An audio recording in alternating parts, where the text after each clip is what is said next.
আসসালামু আলাইকুম, welcome back to my another mini blog. তো আজকে হচ্ছে এখানে আমি ডিম ভেজে যেই তরকারিটা রান্না করা হয় সেটা রান্না করব।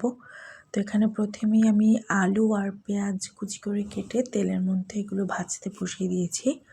তো এগুলো এখন ভালোভাবে ভাজা হয়ে গেলে এটার মাঝখানে আমি আদা রসুন পেস্ট, মরিচ ফাঁকি, তারপরে হলুদ গুঁড়া এগুলো দিয়ে দিব। এগুলো দিয়ে একটু সামান্য পানি দিয়ে ভালো করে নেড়ে চেড়ে এটা পুরো মশলাটাকে একদম ভালো করে কষিয়ে নিব। তারপর এটা একটু ঢেকে দিব আমি।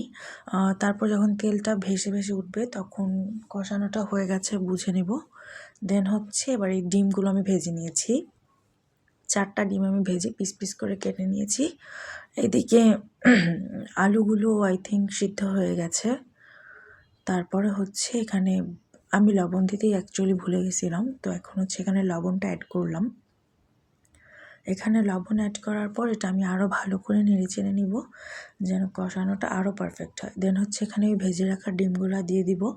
ডিমগুলো দিয়ে আরও একটু পানি দিয়ে দিব, কারণ ডিম তরকারিতে ডিম অনেক পানি শুষে নেয়। দেন ঢেকে দিয়েছি আর তারপর 10-15 মিনিট পর ধোয়াটা আস্তে করে বের করে দেন হচ্ছে আমি সারাটা উঠাবো। তো পানিটা ভালোই শুকাইছে।